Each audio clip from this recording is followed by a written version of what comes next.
ची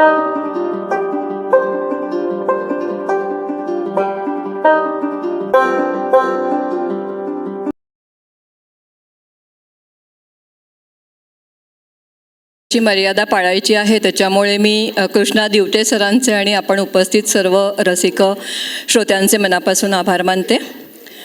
माझी कथा एका वेगळ्या संकल्पनेवर आधारित आहे. मी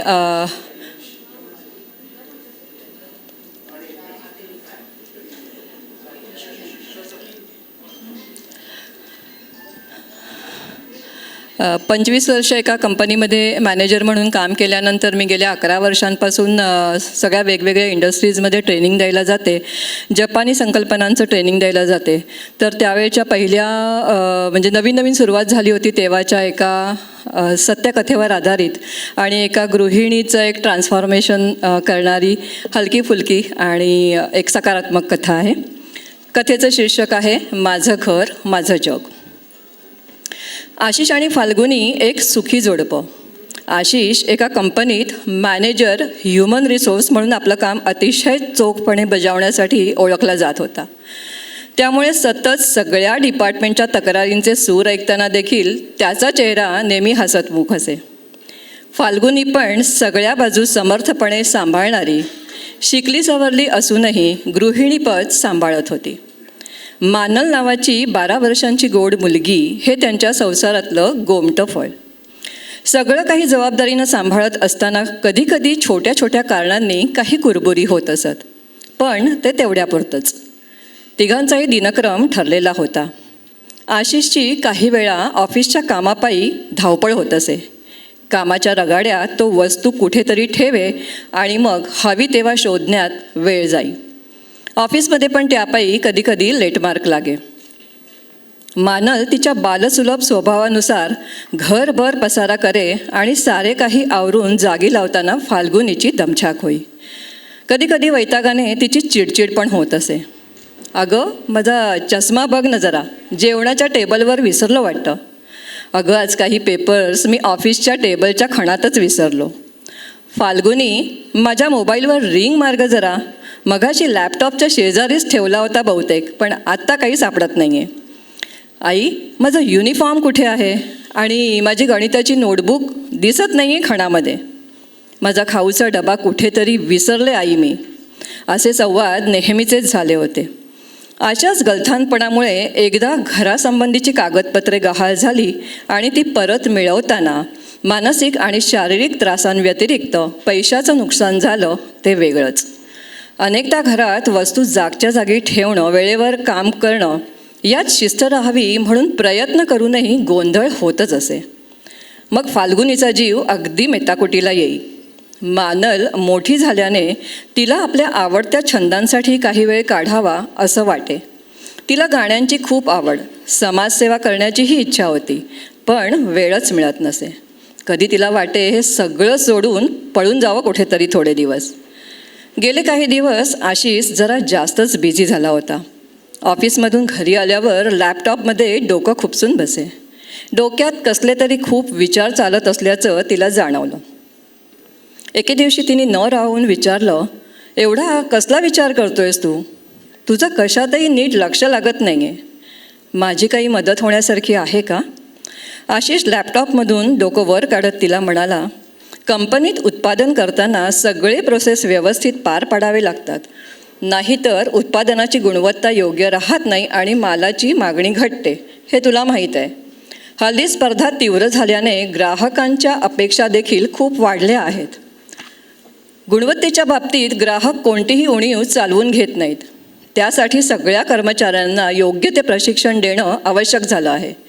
जागतिक पातळीवर मालाला बाजारपेठ मिळवण्यासाठी कंपनीच्या उत्पादनांची गुणवत्ता आंतरराष्ट्रीय दर्जाची आहे याचं प्रमाण म्हणून वेगवेगळ्या मान्यताप्राप्त संस्थांकडून तशी प्रमाणपत्र घेणंही तितकंच गरजेचं झालं आहे. रोजचं काम करून या अतिरिक्त प्रवृत्ती करण्यासाठी कर्मचाऱ्यांना राजी करणं हे आमच्या HR डिपार्टमेंटसाठी एक मोठं आव्हानच झालं आहे. हो, पण तू आजपर्यंत अशा अनेक प्रमाणपत्रांसाठी काम करून कंपनीच्या यशाला हातभारच लावला आहेस. मग यावेळी असं वेगळं काय आहे ज्याचा तुला इतका विचार करावा लागतोय? तू म्हणतेस ते खरं आहे. आज आमच्या जनरल मॅनेजरने बोलावून एका नवीन संकल्पनेची माहिती दिली आहे. त्यासाठी कामाचा आराखडा, त्याच्या अंमलबजावणीसाठी लागणाऱ्या कालावधीसकट येत्या 3 दिवसात त्यांना द्यायचा आहे. आजपर्यंतची प्रमाणपत्र घेतली ती प्रामुख्याने कामाशी, मशीन्सशी आणि डॉक्युमेंटशीच निगडीत होती. त्यामुळे प्रशिक्षण शिबिरं देखील त्या विभागातल्या लोकांना दिली. पण आता ही नवीन संकल्पना राबवताना मात्र कंपनीच्या उच्च अधिकाऱ्यांपासून अगदी सिक्युरिटीपर्यंत प्रत्येकाच्या सहभागाशिवाय याचं अंमलीकरण करणं अवघड आहे. याशिवाय कर्मचाऱ्यांच्या घरच्यांचा सहभाग देखील अपेक्षित आहे. हे प्रमाणपत्र मिळवताना कंपनीचं मूल्यांकन करण्यासाठी असलेल्या निकषांमध्ये घरच्यांच्या सहभागासाठी सुद्धा काही गुण मिळवावे लागणार आहेत. आणि म्हणून यावेळी प्रशिक्षण शिबिरं आयोजित करणं अधिक विचारपूर्वक करावं लागणार आहे. फाल्गुनीला नवल वाटलं. तिच्यासाठी हे नवीन होतं. इतक्या वर्षांच्या आशिषच्या नोकरीत ती हे प्रथमच ऐकत होती. तिने कुतूहलाने विचारलं, अशी ही कुठली नवीन संकल्पना? 5S, 5S. 5S म्हणजे काय? मला या संकल्पनेविषयी फारशी माहीत नाही. पुढच्या आठवड्यात सिनियर मॅनेजमेंटसाठी पहिलं शिबिर आयोजित केलं आहे. ते झाल्यावरच मी या संदर्भात तुला काही सांगू शकेन. आता फाल्गुनी या संकल्पनेविषयी जाणण्यास उत्सुक होती. पुढच्या आठवड्यात ठरल्यानुसार पहिलं प्रशिक्षण शिबिर झालं. रोज विचारमग्न चेहऱ्याने घरी येणारा आशिष आज काही वेगळ्या तंद्रीत होता. ते पाहून फाल्गुनीने विचारलं, आज काही विशेष? हो, मी तुला मागे सांगितलं होतं ना की या नवीन संकल्पनेसाठी घरच्यांचाही सहभाग महत्त्वाचा आहे म्हणून. हो, मग आजच्या प्रशिक्षणानंतर कर्मचाऱ्यांच्या घरच्यांना देखील आणि विशेषतः गृहिणींना हे प्रशिक्षण द्यायचं असं आमच्या कंपनीने ठरवलं आहे. माझी इच्छा आहे की तू त्यात सामील व्हावंस. अरे पण मी त्यात हजर राहून काय करणार? ते कंपनीच्या कामाच्या संदर्भात असणार. तू एकदा प्रशिक्षण घेऊन तर बघ, मग मला सांग. आत्ताच एकदम तुझं मत ठरवू नकोस. ठीक आहे, फाल्गुनीने विचार केला. काही नवीन शिकायला मिळेल, पाहूया जाऊन. प्रशिक्षण वर्गात गेल्यावर प्रशिक्षक मिसेस सुधांना आणि त्यांच्या सहकारिणीला पाहून तिला आश्चर्य वाटलं. मिसेस सुधा जवळजवळ 70च्या आसपास असूनसुद्धा त्यांचं व्यक्तिमत्व एकदम प्रसन्न आणि भारदस्त होतं. बोलण्या चालण्यात एक अदब आणि चेहऱ्यावर प्रचंड आत्मविश्वास होता. त्यांची सहकारी देखील उच्च शिक्षित आणि कंपनीत मोठ्या पदावर काम करण्याचा अनुभव असलेली होती. त्या दोघींनी मिळून 5S या संकल्पनेविषयी माहिती देण्यास सुरुवात केली. त्यांच्या सहकारिणीने पण काही उदाहरणे देत त्याची अंमलबजावणी सोपी कशी होईल ते समजावून सांगितलं. 5S ही जपानी संकल्पना असून ती सार्वत्रिक आहे. म्हणजेच सगळ्या कंपन्या, कारखाने, शाळा, दवाखाने, मंदिरं, घरं अशा सगळ्या ठिकाणी ती अंमलात येऊ शकते. आता फाल्गुनी कान देऊन ऐकू लागली. तिने विचारलं, पण याला 5S असं नाव का बरं आहे? मिसेस सुधांनी हसून पुढे या संकल्पनेची अधिक माहिती दिली. यात 5 प्रवृत्तींशी संबंधित असे 5 शब्द येतात. सियरी, सेटॉ, सेसो, सिकेत्सू आणि शित्सुके. यामुळेच या संकल्पनेला 5S असं म्हणतात. या शास्त्रातली पहिली पायरी म्हणजे सियरी. वर्षानुवर्ष ऑफिसमध्ये किंवा घरी आपण अनेक वस्तू गोळा करतो, कधी गरजेपोटी तर कधी हव्यासापोटी. पण त्यातल्या सगळ्या वापरतोच असं नाही. रोजच्या वापरात नसलेल्या आणि कधीतरी लागणाऱ्या वस्तू अशा ठिकाणी ठेवल्या जातात की नेमक्या हव्या असतील तेव्हा त्या आपल्याला सापडत नाहीत आणि मिळाल्यास तर त्या वापरण्यायोग्य राहत नाहीत. त्यासाठी सियरी महत्त्वाची ठरते. सियरी म्हणजे आपल्याकडे असलेल्या सगळ्या वस्तूंचे आवश्यक, अनावश्यक, दुरुस्त करण्यायोग्य वा रद्दीत टाकण्यायोग्य असं वर्गीकरण करणं. असं वर्गीकरण करण्यासाठी तारीखवार नक्की करणं, अनावश्यक वस्तूंचा योग्य तो निकाल करणं. अर्थात निकाल करणं म्हणजे वस्तू फेकून देणं नव्हे, तर त्यातून काहीतरी दुसरी उपयुक्त वस्तू निर्माण करणं हेही त्यात आलंच. दुसरी पायरी म्हणजे सेटॉ. वस्तूंच्या जागा ठरवून त्या नेमक्या जागी ठेवणं. जागा निश्चित करताना त्याच्या वापरानुसार जागेचा विचार करणं. वस्तू परत ठरवलेल्या जागी ठेवता याव्यात यासाठी लेबल्सचा वापर करणं. घरातील महत्त्वाची कागदपत्रं योग्य त्या ठिकाणी ठेवून, योग्य त्या फाईल्समध्ये ठेवून त्यांना लेबल्स लावून त्यांना उभ्या स्थितीत सहजपणे काढता येतील आणि ठराविक जागेवर ठेवता याव्यात अशा पद्धतीने ठेवणं. त्यानंतरची तिसरी पायरी म्हणजे सेसो. आवश्यक असलेल्या सगळ्या वस्तू आणि साधने नेहमीच वापरण्यायोग्य राहावीत म्हणून वेळोवेळी त्यांची पाहणी करणं आणि त्यांची स्वच्छता ठेवणं, त्यासाठी एक सूची तयार करावी जेणेकरून कोणतीही वस्तू राहणार नाही, सुटणार नाही आणि नियमितपणे स्वच्छता व्हावी यासाठी तारीख, वार, महिना लिहून त्याचा एक तक्ता तयार करावा. स्वच्छतेसाठी सहाय्यक होतील अशी निवडक साधनं पुरवावीत. चौथी पायरी म्हणजे सिकेत्सू. वरील 3ही एस संबंधित प्रवृत्ती करण्यासाठी ठराविक नियम आणि मानके ठरवावीत आणि जेणेकरून काही चांगल्या पद्धती विकसित होतील, कामं सुलभतेने पार पडतील. याशिवाय पहिल्या 3 एसमध्ये जर वारंवार काम करावं लागत असेल तर त्यावर विचार करून ती कामं कमी करण्यासाठी काही नियम किंवा उपाययोजना कराव्यात. आणि शेवटचं शितचुके म्हणजे वरील सर्व प्रवृत्ती नेमाने, शिस्त पद्धतीने पार पाडाव्यात, स्वखुशीने कराव्यात.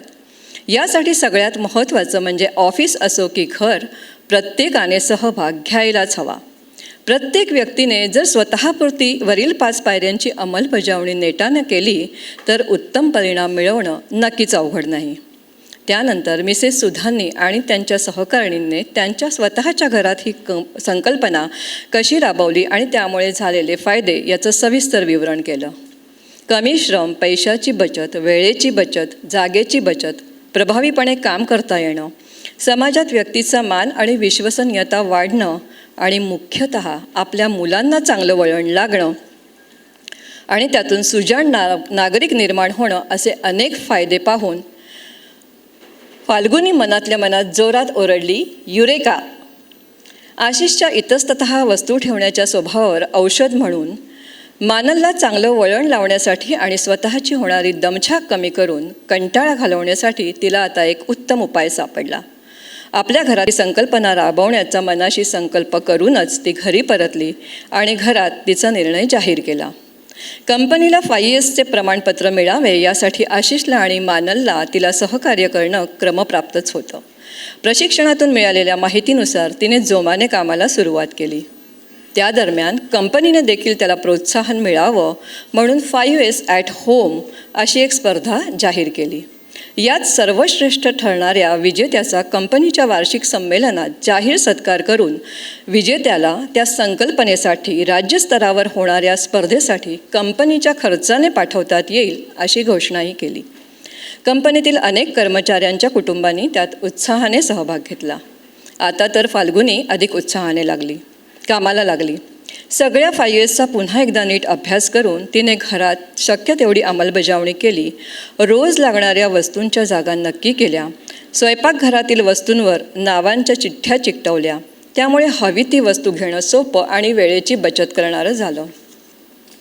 घरात रिकाम्याच पडून राहिलेल्या मोठ्या खोक्यांचा उपयोग करून तिने माळावरील सर्व वस्तू वेगवेगळ्या खोक्यात ठेवून खोक्यांवर त्यात काय आहे ते लिहिले त्याची सूची चिकटवली आणि त्यामुळे आधी ज्या वस्तू शोधण्यासाठी तिला अर्धा तास ते 1 दिवस इतका वेळ लागायचा त्या सगळ्या वस्तू आता अगदी 1 मिनिटापेक्षा देखील कमी वेळात मिळू लागल्या.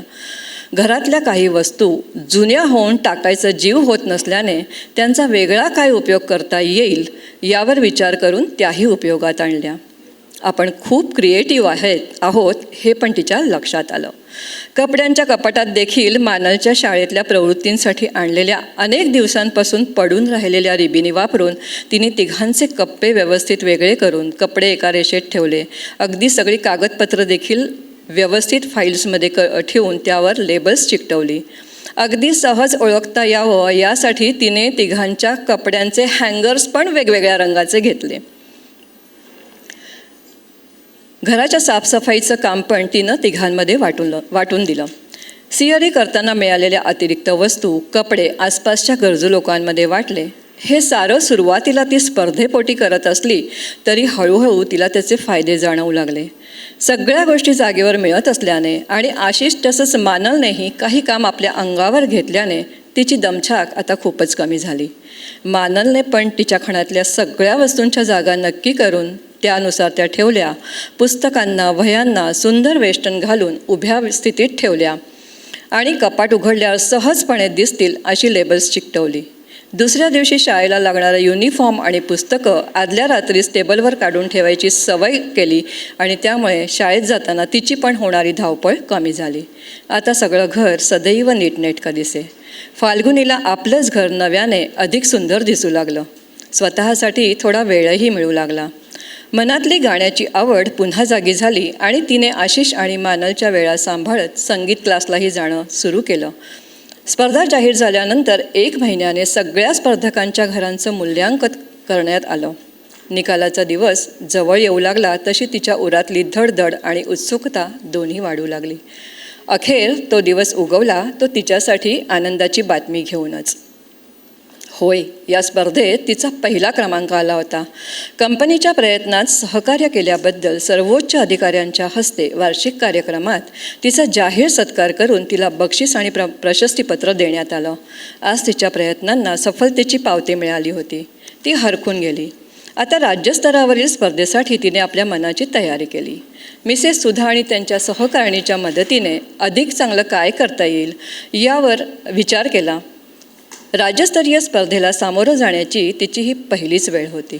आशिष आणि मानलच्या मदतीने तिने घरीच उत्तम सराव करून उत्तम तयारी केली.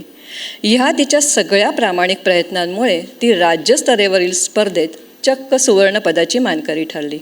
तिचा आनंद गगनात मावेना. कंपनीतील लोकांनी, तिच्या नातेवाईकांनी, मित्रमैत्रिणींनी, सोसायटीतील आजूबाजूच्या लोकांनी तिचं तोंड भरून कौतुक केलं.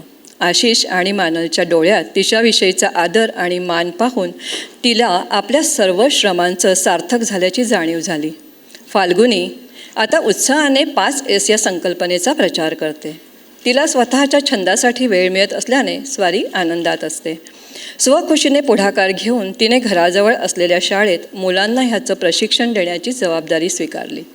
या निमित्ताने समाजसेवेची तिची आवड पण जपली जात आहे.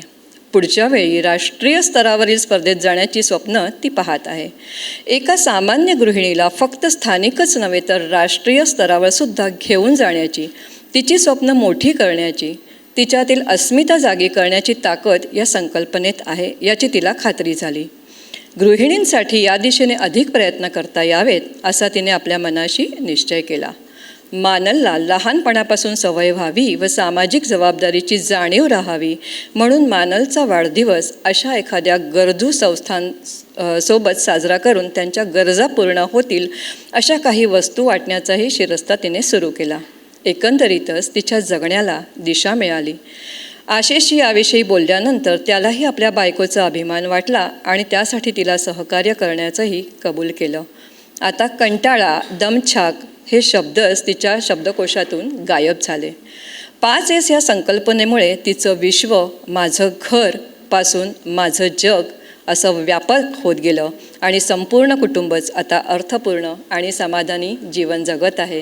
ही एक खरीखुरी एका गृहिणीची कथा आहे. त्यांची नावंही मी 30 ठेवली आहेत आणि ती जी व्यक्ती आहे तीही आता अतिशय ह्या गोष्टीसाठी काम करते आणि माझ्याकडे असे अनेक अनुभव आहेत जे माझ्या प्रशिक्षणादरम्यान आलेत की ट्रान्सफॉर्मेशन झालेली आहेत लोकांच्या आयुष्यात या गोष्टींनी.